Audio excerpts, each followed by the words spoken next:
Iya, siap, siap. Beri salam kepada ibu kita. Selamat pagi, Bu. Oke, selamat pagi semua. Silakan duduk kembali.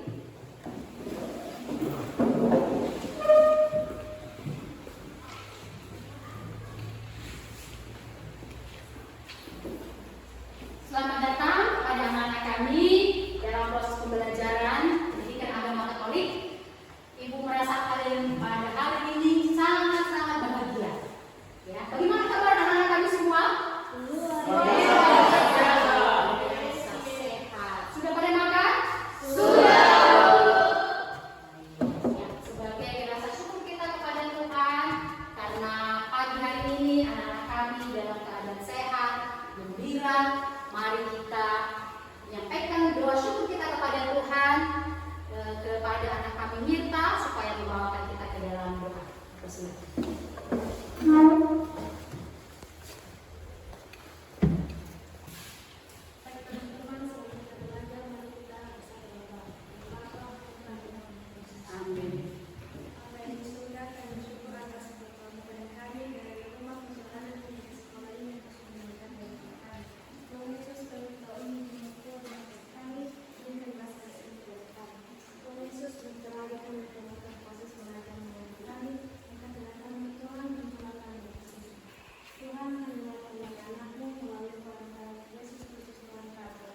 Amin.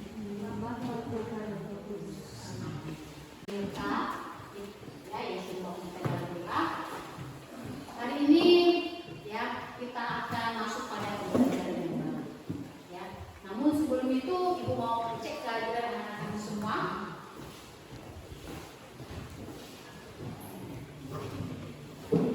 Ini ada yang absen hari ini, Nak? Iya, Ada Ibu. yang absen. Oke, Ibu cek satu-satu ya.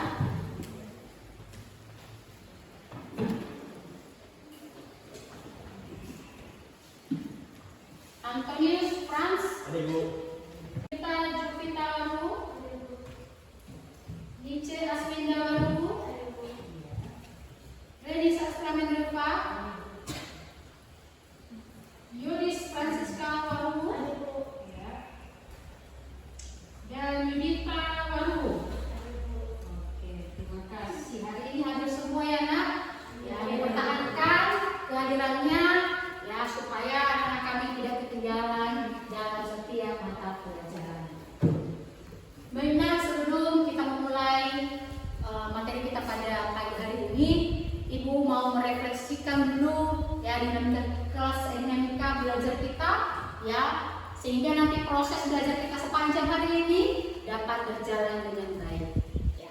Ibu minta anak-anak Ibu yang masih ingat ya kesepakatan belajar kita, Ibu persilahkan. Siapa yang masih ingat? Saya Bu. Ya, apa nama yang pertama? Masuk tepat waktu. Ya, masuk tepat waktu. Mantap. Siapa lagi yang masih ingat? Saya Ya, silakan. aktif dalam kegiatan pembelajaran. Aktif dalam kegiatan pembelajaran. Ya, masih ingat? Ada lagi? Oh ya, saling menghargai antara teman. Ya, berarti anak-anak Ibu semua masih ingat ya kesepakatan belajar kita. Ya, masih ingat. Nah, dari situ dari 3 hal ya kesepakatan belajar kita, di mana yang sudah anak-anak kami laksanakan kira-kira? Di mana yang sudah dilaksanakan? Yang pertama, masuk tepat waktu. Masuk tepat waktu. Yang kedua, keduanya? Ketiga, saling menghargai. Ya, dan yang kedua tadi apa? Aktif dalam kegiatan pembelajaran. Aktif dalam kegiatan pembelajaran. Nah, ya, Ibu mengingatkan ini ya supaya anak-anak Ibu tetap mempertahankan ya apa yang sudah disepakati bersama, sehingga ya segala proses pembelajaran setiap hari dapat berjalan dengan baik. Ya, jadi Ibu ajukan jempol untuk anak-anak Ibu karena masih ingat kesepakatan belajar kita dan diteruskan. Baiklah, setelah kita mengingat kembali ya kesepakatan belajar kita, yang Ibu berharap anak-anak Ibu teruslah melaksanakannya ya dengan baik sehingga anak-anak ibu ya dapat menjadi orang-orang yang berkarakter nanti di kemudian harinya. Untuk mendahului kegiatan kita, ya mari kita dulu merefreshkan badan kita yang kaku ini. Ya, namanya juga baru pagi hari sebenarnya, tapi hari ini ya kita semangat. Tapi biar lebih semangat lagi ya untuk proses pembelajaran, ya mari kita berdiri, mari kita menggerakkan tubuh kita ini ya dengan lagu dan ya. Ikuti ibu ya. Dan juga yang ada di saya. Jangan lupa senyum manisnya. Aku bangga dari anak Katolik, penuh kasih untuk teman, penuh kasih untuk teman, kurban kesaksian akan kulakukan. Bangga dari anak Katolik, bangga dari anak Katolik, bangga dari anak Katolik, kurban kesaksian akan kulakukan. Sekarang ya, fotonya. Siap belajar? Siap. Oke, mari kita lihat ya materi kita sebelumnya. Ibu akan bertanya apakah masih ingat materi kita minggu yang lalu. Apa materi kita minggu yang lalu? Itu tentang bersikap kritis terhadap media massa menurut pandangan kita suci. Masih ingat kan? Masih ya. Baiklah, ini ada beberapa pertanyaan untuk yang melihat sejauh mana ya ingatan anak-anak kami tentang materi kita sebelumnya. Saya dihantar dengan pertanyaan ini. Ya bagaimana ya anak-anak kami yang bisa menerapkan sikap bijaksana dalam menanggapi berita yang beredar di media. Gimana? Coba, ayo kasih pendapatnya.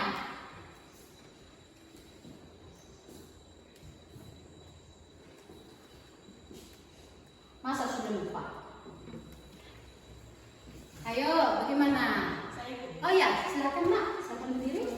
Jadi untuk menerapkan sikap bijaksana di dalam menanggapi berita di media, kita bisa melakukan beberapa hal. Yang pertama yaitu bersikap kritis dan selektif, kemudian mempertimbangkan konteks, kemudian diskusikan dengan bijak, dan yang terakhir bersikap tepat. Oke, terima kasih. Tepuk tangan dulu untuk teman kita. Ada lagi yang memberikan tanggapan? Ada? Ya, kita masuk pada pertanyaan kedua. Ya, dalam kehidupan sehari-hari, mengapa penting anak-anak kami untuk tidak langsung percaya pada semua informasi yang diterima melalui media massa? Kira-kira apa alasannya? Kenapa anak-anak kami diharapkan jangan menerima 100% berita yang kita dengar, ya, baik itu melalui handphone, ya, ataupun dari SMS, ya. Apalagi sekarang sudah banyak penipuan ya. Ya, Anda lunas sekian, ya, tapi dengan catatan, ya, bayar dulu uang sebagai bukti transaksi. Contohnya seperti itu.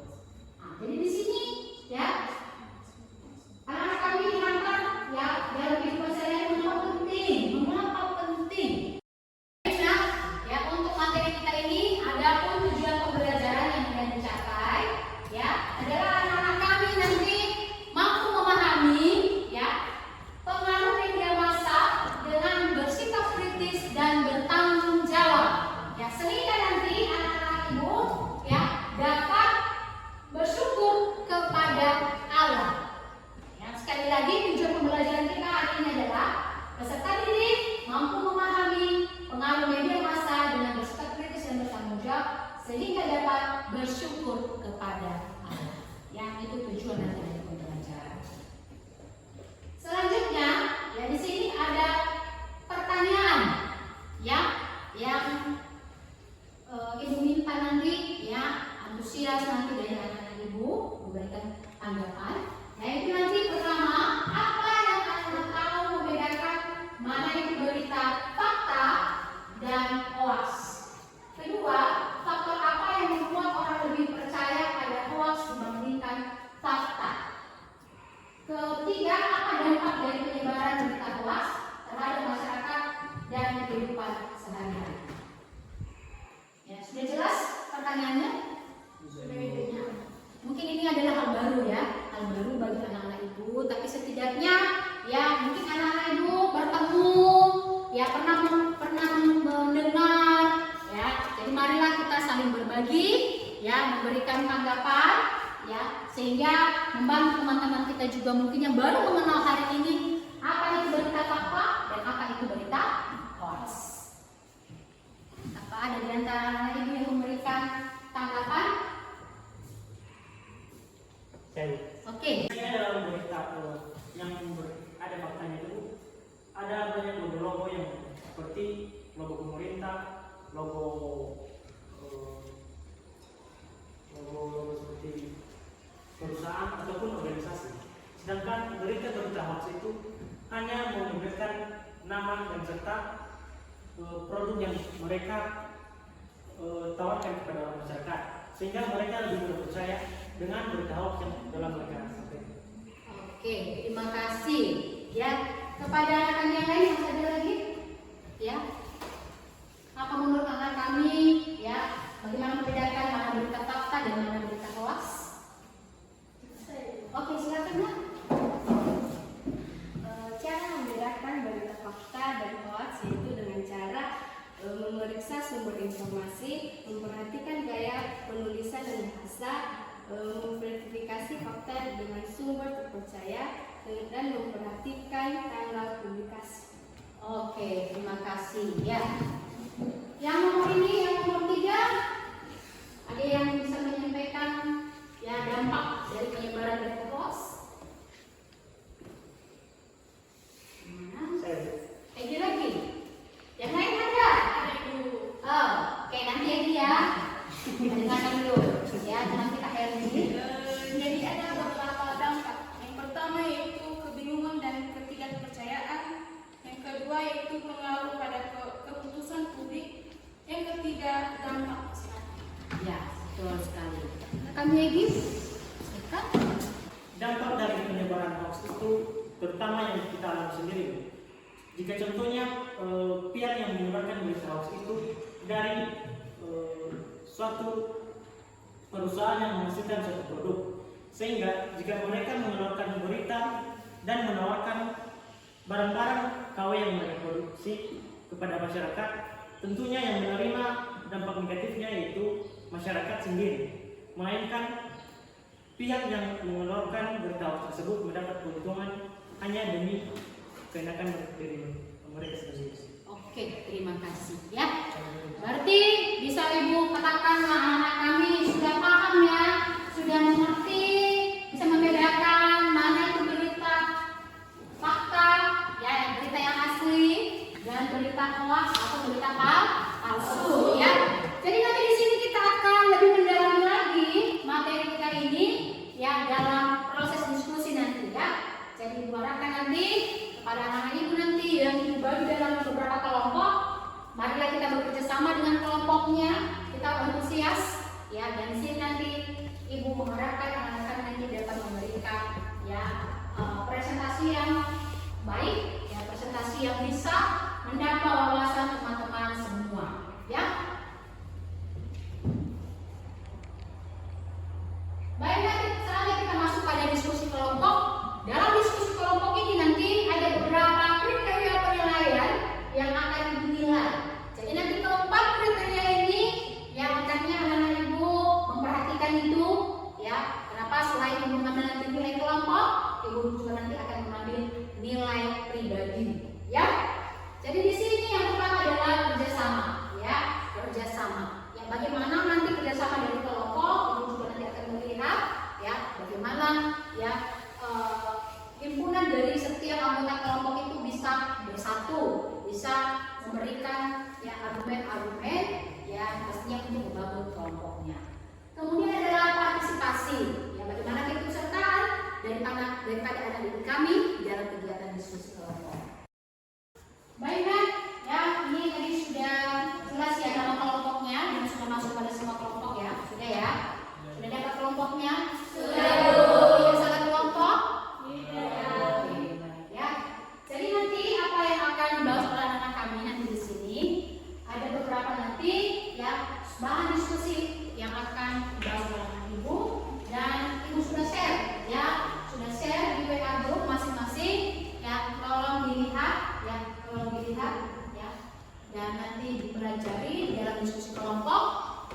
membagikan lembar kerja ya setiap kelompok ya.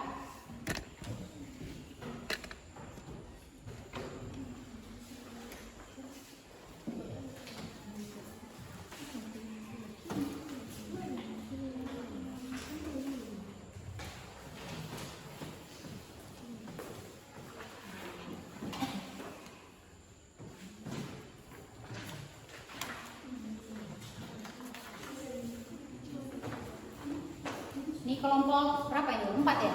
Kelompok 4 ya.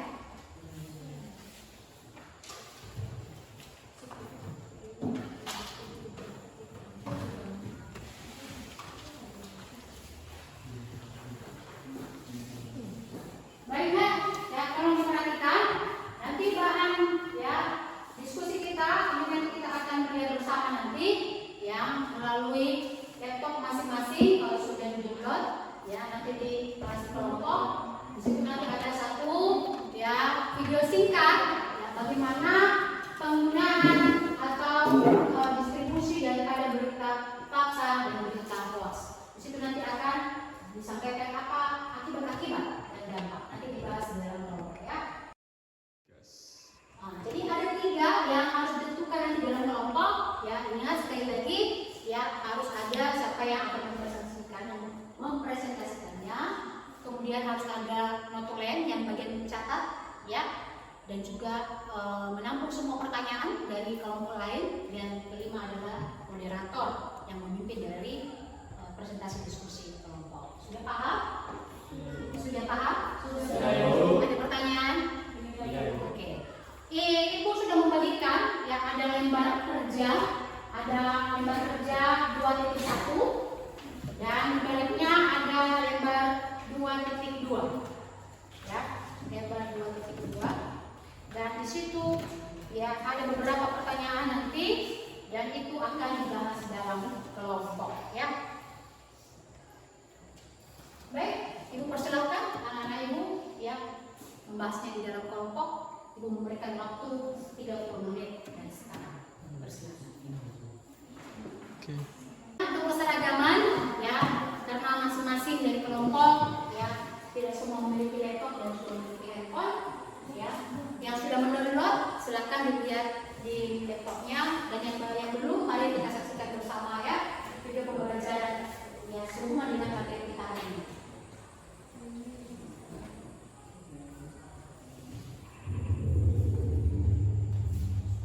Dia itu juga marah banget.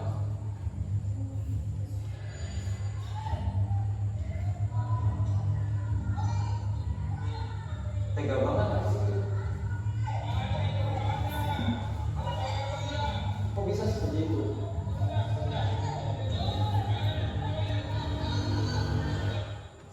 Aku merasa wajib di-share ke teman-temanku.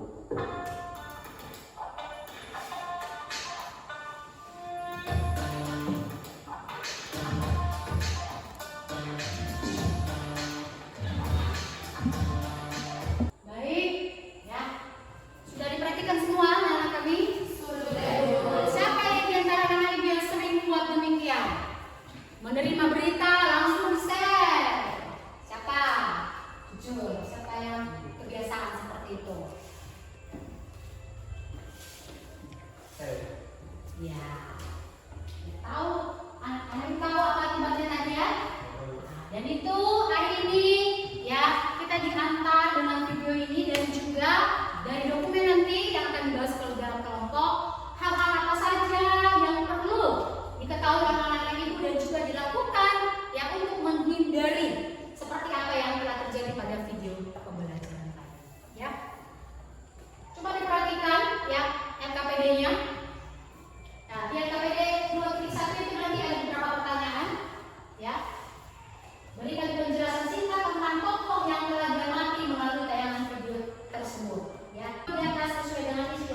sudah diperhatikan lagi.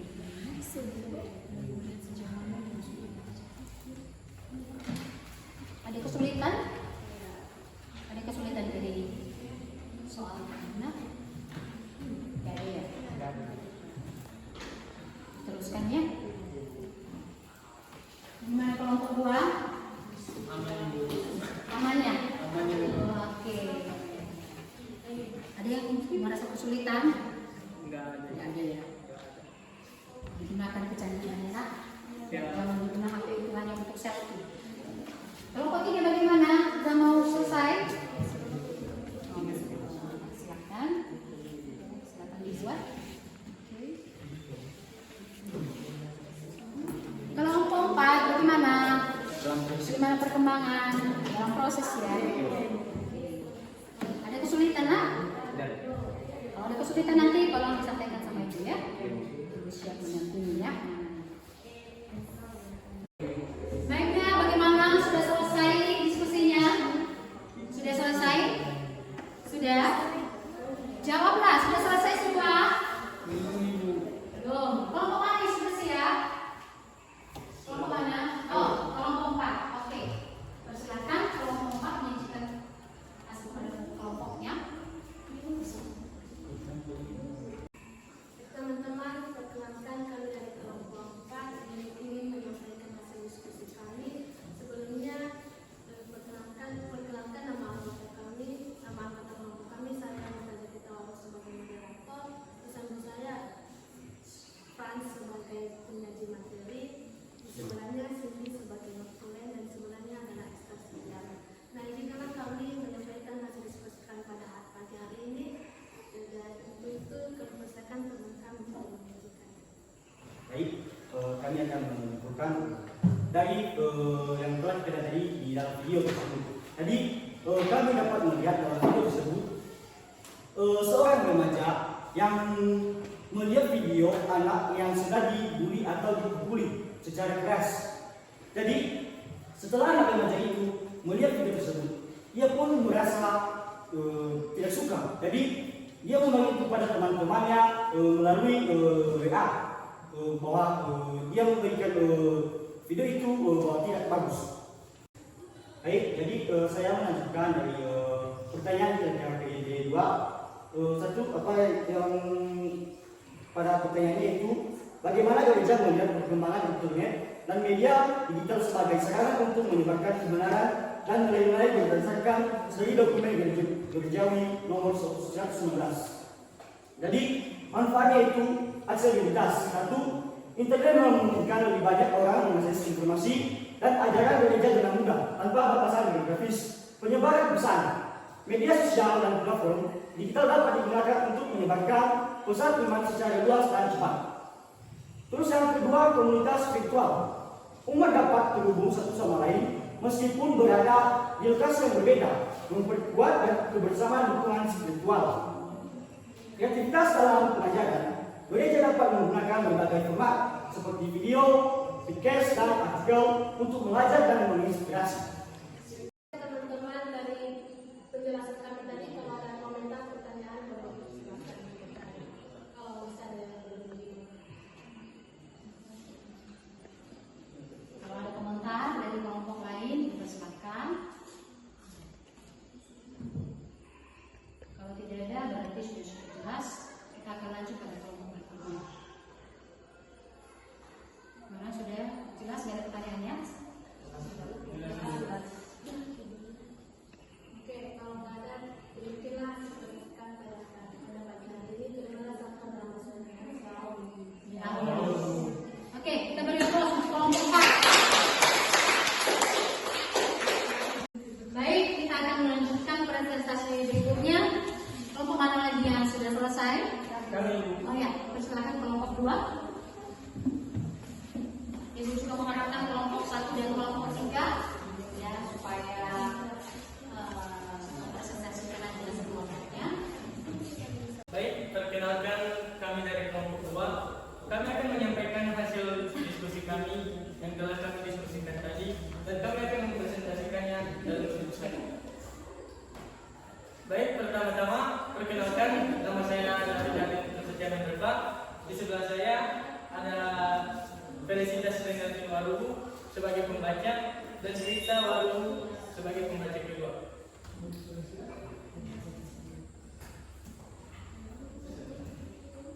Baik, kami akan membacakan hasil kerja atau diskusi kami. Pertama, berikan penjelasan singkat tentang tokoh yang telah diamati melalui tayangan video tersebut. Dan cerita yang telah kami tonton yaitu orang tersebut terlalu cepat bertindak dan tidak terlebih dahulu berpikir tentang apa yang telah dia share atau menyebarluaskan video di media sosial hingga banyak penonton yang berkomentar, dan dia tidak mengetahui bahwa video yang telah dia sebarkan itu adalah berita hoax hingga ia mendapatkan ganjaran terhadap pihak yang berwajib. Baik, selanjutnya LKP nomor 2 dilakukan oleh rekan. Baik, saya akan membacakan LKP 2, yaitu apa yang menyebabkan aktor tersebut ditangkap, yaitu karena ia telah menyebarluaskan video hoax di media sosial. Sepertinya ada sesuatu. Di video tadi, mengapa ada organisasi tersebut yang ditangkap, padahal ada yang lebih dulu memberikan video tersebut. Tadi alasannya mengapa yang kedua yang memberikan video tersebut itu yang ditangkap, mengapa bukan orang yang pertama menangkap yang memberikan video tersebut? Baik, kami akan menjawab pertanyaan dari kelompok 4. Kenapa bukan orang yang mengirim pertama yang ditangkap oleh polisi? Karena dia yang menyebarluaskan video tersebut di sosial media hingga viral dan memberi kesan yang buruk bagi orang-orang yang melihatnya. Baik anak-anak, setelah anak-anak kami mempresentasikan hasil kelompoknya semua, ya diwajibkan jempol, semua mantap, ya. Tepuk tangan untuk kita semua. Dan kuharapkan apa yang telah didiskusikan bersama itu nanti akan memberi dampak bagi anak-anak itu semua, ya, di dalam kehidupan sehari-hari, terutama di dalam menggunakan, ya, baik itu internet ataupun medsos dan media-media yang lainnya. Jadi anak-anak kami nanti harus lebih selektif lagi di dalam menggunakan segala apa yang segala apa iptek yang ada, ya. Baik untuk merenangkan, ya, otot kita yang kaku, ya, pikiran kita tadi yang sudah terfokus, ya, untuk berdiskusi, membahas tentang pertanyaan. Mari kita lupakan semua itu, mari kita berdiri semua, ya, kita menggerakkan tubuh kita dengan yang gerakan, ya, dan juga membuat kita relax, ya. Coba dulu diregangkan semua dulu tangan-tangannya, ya, oke. Coba diperhatikan, ya, sambil kita mengikuti bersama, ya. Kalau boleh anak-anak ibu tolong diregangkan kursinya, ya, tolong diregangkan kursinya biar nanti, ya, tidak ganjal, ya, gerakannya.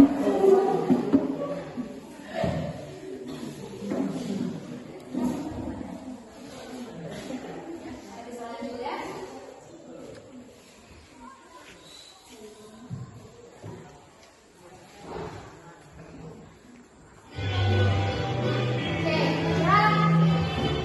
ya, dari sana ya.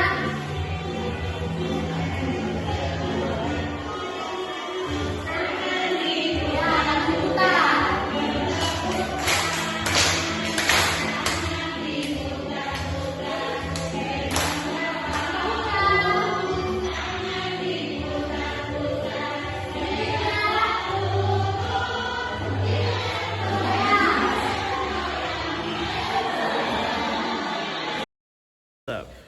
Oke, tepuk tangan untuk kita semua.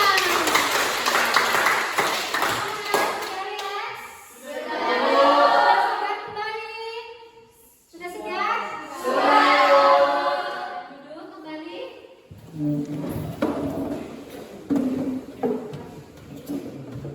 Baik, setelah kita tadi berdiskusi kelompok, kemudian kita melakukan gerak, ya, untuk meringankan otot-otot kita, ya, sekarang, ya, mari kita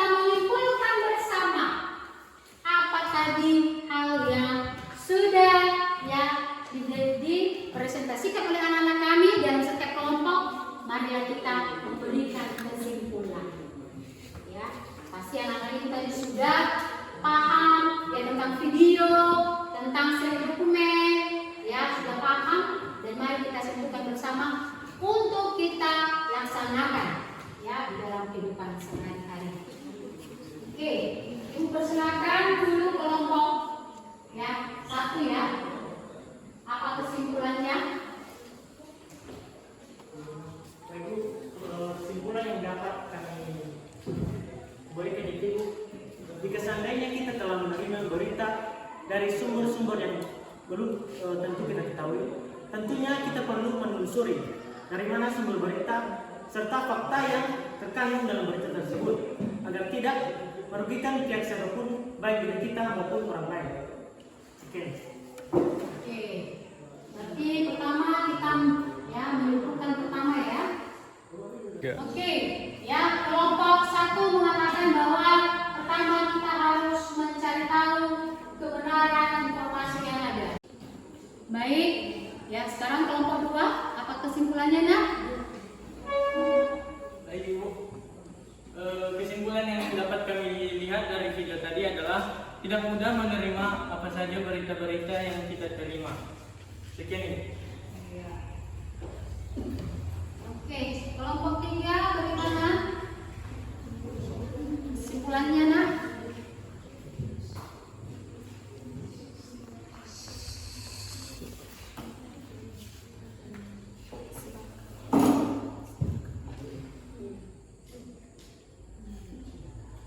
Baik Bu, kesimpulan dari kelompok kami yaitu harus meneliti dahulu apa video yang kita sebarkan supaya tidak menyebarkan video atau berita hoax. Sekian.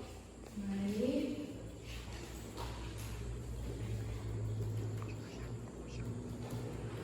Baik, kelompok 4, kelompok terakhir, dipersilakan. Saya Ya. belajar mengendalikan diri dan tidak mudah mendapatkan informasi. Oke.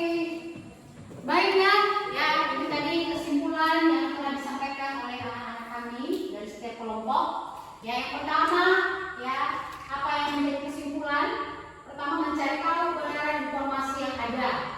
Kedua, jangan mudah menerima berita yang ada. Ketiga, selektif dalam menerima berita sebelum diekspos. Dan keempat, belajar mengendalikan diri dan tidak mudah percaya terhadap berita yang tidak resmi. Ya, jadi dari kesimpulan ini, ya, ini merupakan penguatan untuk anak-anak kami, terutama di dalam menggunakan, ya, internet, dalam menggunakan media massa, ya, sehingga nanti tidak terjadi seperti apa yang dialami atau ditunjukkan di dalam video tadi.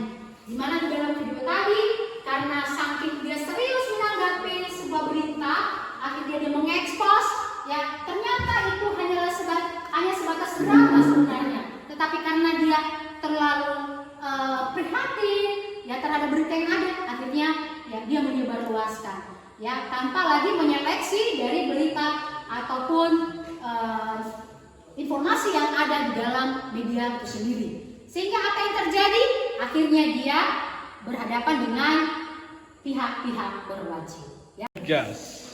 Oke, baiklah, setelah kita menyimpulkan secara bersama, sekarang kita masuk pada kegiatan berbentuk, ya, yaitu kita masuk pada kegiatan refleksi, ya. Jadi nanti beberapa pertanyaan, ya, yang direfleksikan oleh anak-anak kami sendiri, ya, dan itu tadi sudah Ibu sertakan di dalam LKPD, dan tolong dibaca terus di rumah nanti dan ditanamkan di dalam hatinya dan dilaksanakan. Yang pertama di situ adalah apakah ada hal yang baru kamu pelajari terkait ajaran gereja tentang etika dalam penggunaan internet? Iya, ya, pasti ada. Tadi itu nampak tadi dari hasil presentasi dari anak-anak kami.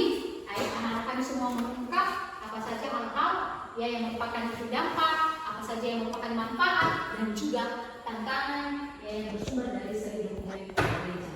Berikutnya adalah apakah kamu setuju bahwa internet bisa digunakan sebagai media untuk menyebarkan kebaikan dan kebenaran sesuai ajaran gereja? Iya, ya pastinya ya. Kemudian apakah kamu setuju bahwa umat Katolik seharusnya terlibat aktif dalam mengarahkan perkembangan media massa yang lebih bertanggung jawab? Ya, ya keterlibatan kita sebagai umat Katolik, ya. Kemudian yang keempat adalah apakah kamu bisa mengajak teman-temanmu untuk lebih kritis dan bertanggung jawab dalam menggunakan media massa? Ya. Jadi itu tidak hanya ya saja katakannya, tetapi hendaknya itu ya kita melakukan dalam kehidupan sehari-hari dan juga kita hidupi dimanapun kita berada dan selalu kita menyampaikan hal-hal kebaikan kepada sesama kita.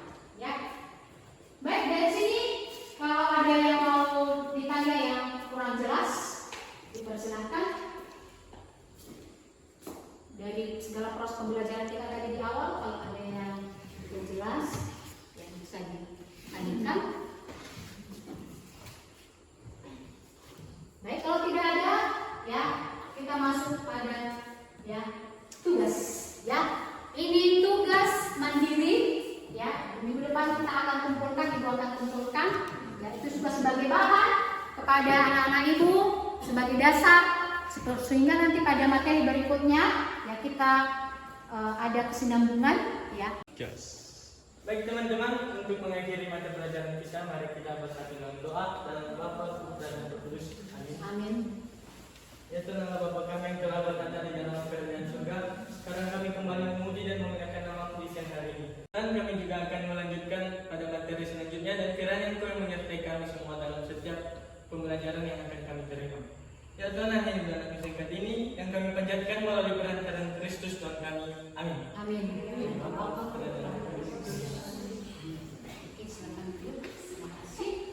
Baik, untuk menutup pertemuan kita hari ini, mari kita sekali lagi mari kita bernyanyi sambil melakukan gerak. Ya. Ayo, kita ikuti gerakannya ya.